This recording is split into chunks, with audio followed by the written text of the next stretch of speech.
I received an email a few weeks ago from a kind individual who wrote that they went to a Goodwill and they purchased one of these fans, this fan here, and they searched it into the computer to get some information on it, and they came across my video, and they saw how much I liked it and what it meant for my collection, and so they wrote to me and asked if I'd like it.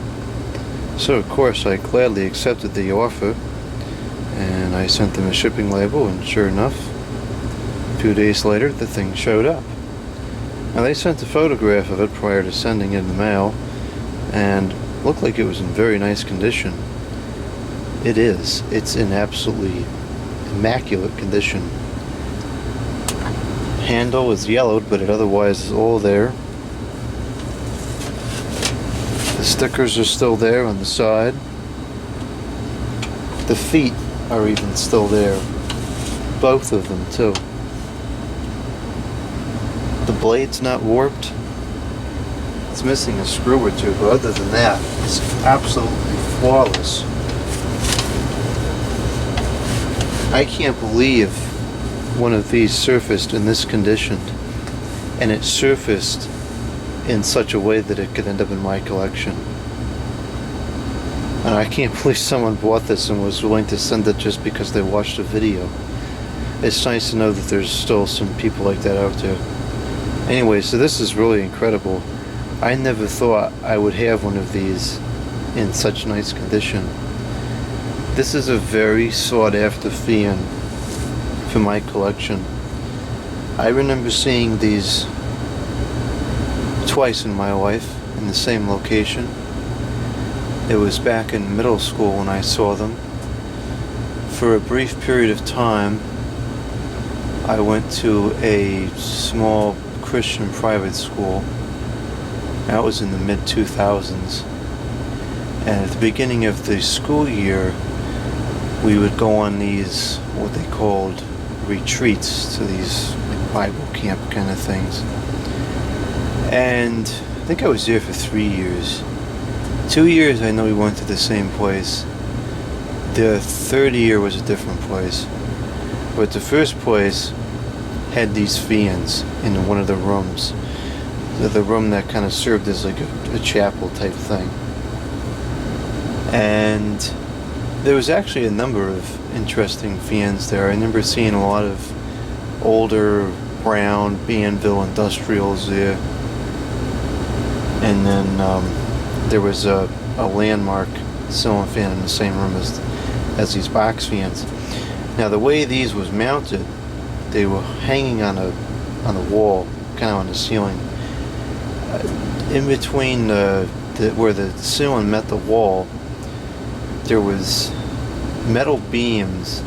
The room had a drop ceiling, and so only a small portion of the beams were exposed where they angled down to meet the wall. I'll see if I can find a photograph of that.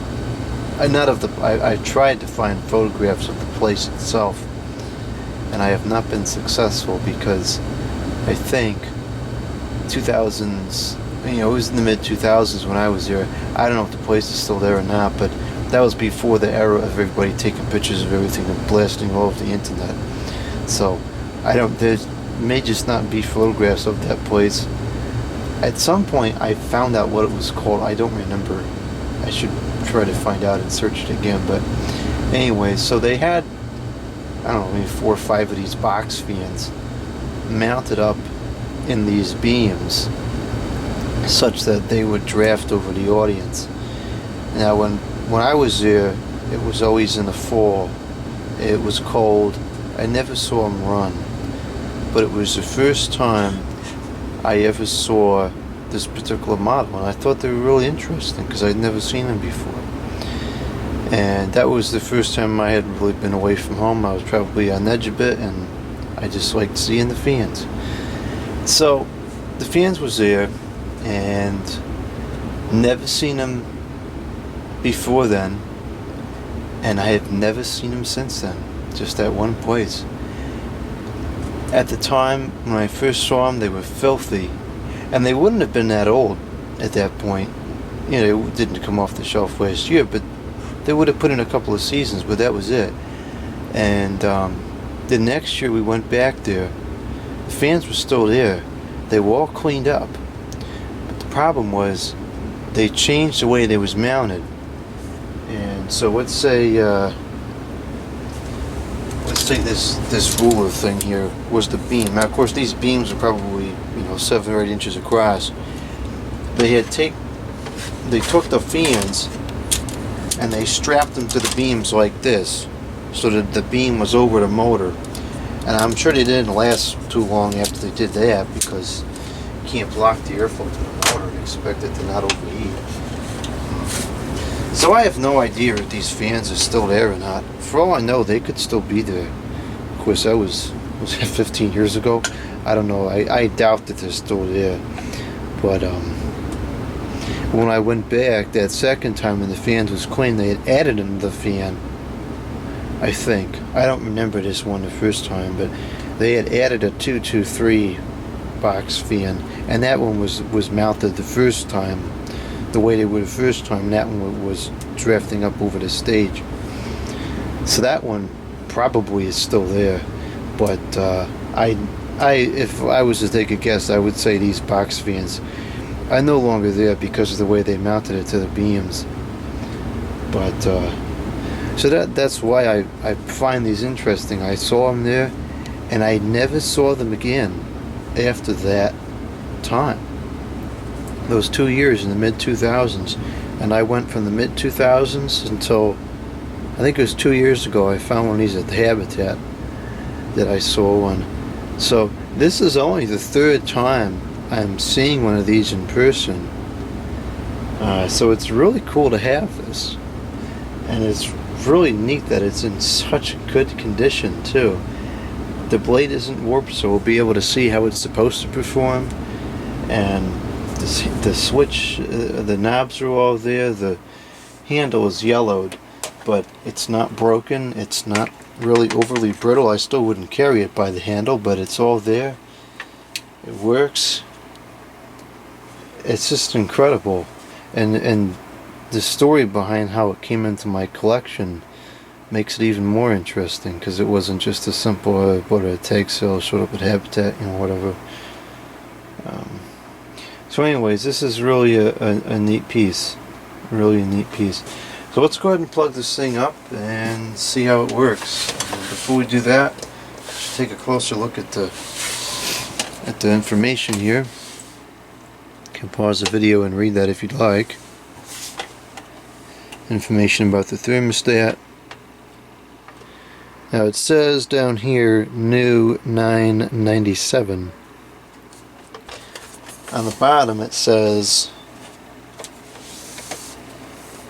1998 to 99, and the model number is 3700. You know what's kind of comical here? It says do not use in a window, but it's so obviously made to be used in a window.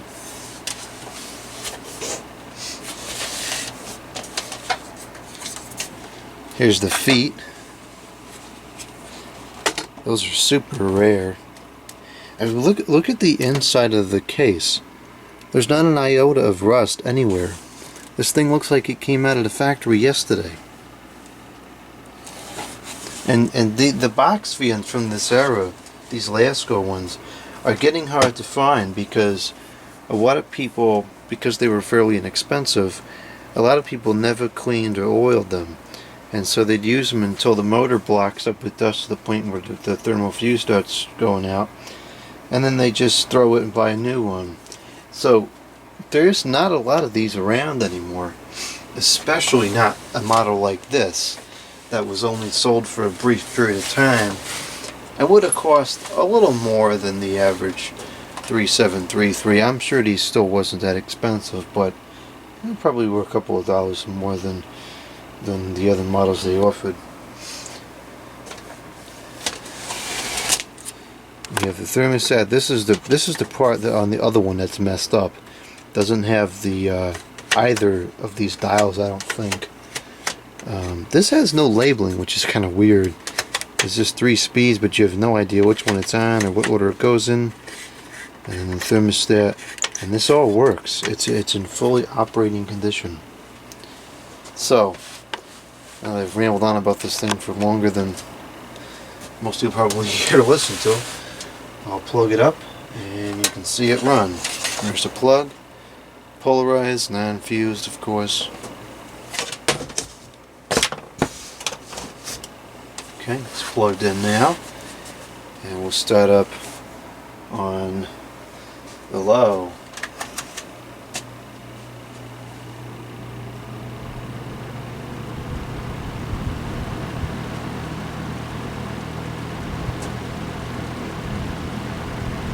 It's pretty quiet, nice slow, low speed.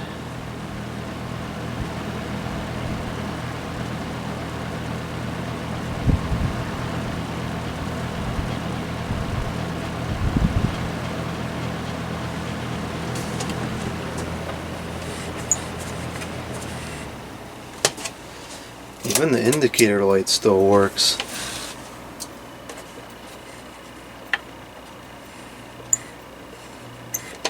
And it's probably a neon indicator. I think this is kind of too old for that to be an LED, I would think.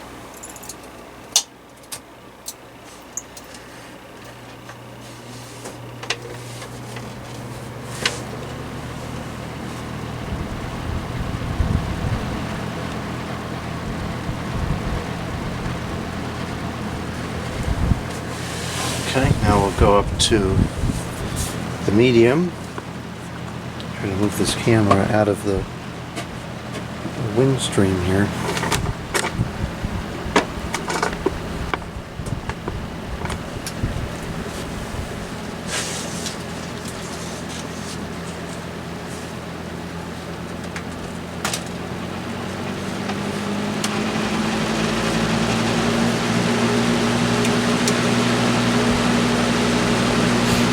Now the medium on the other one was kind of messed up too.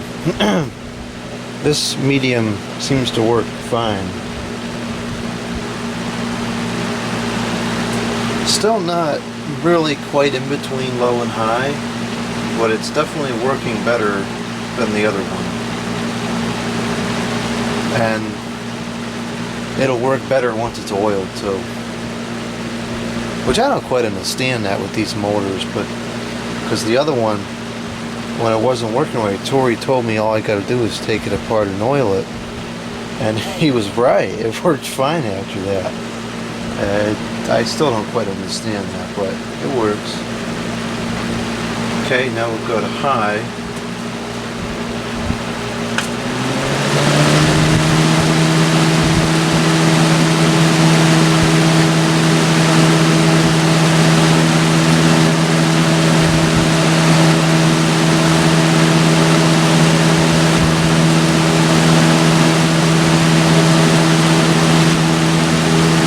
Powerful.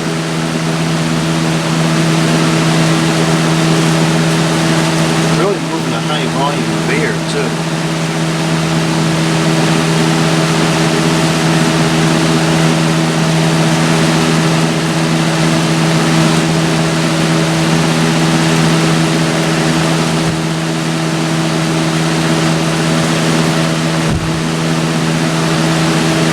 And it's not really all that loud either.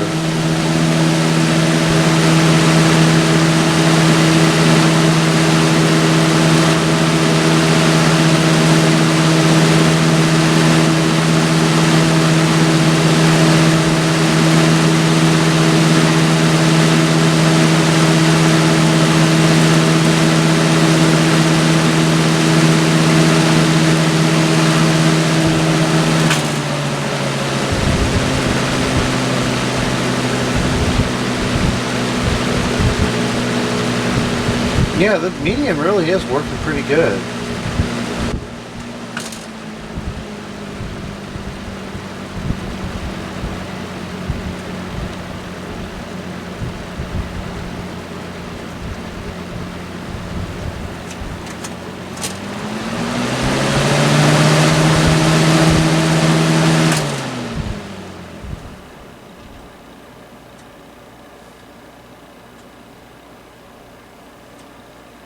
Bearing bearings are kind of dry, and I'm sure it's never been oiled, but we'll change that.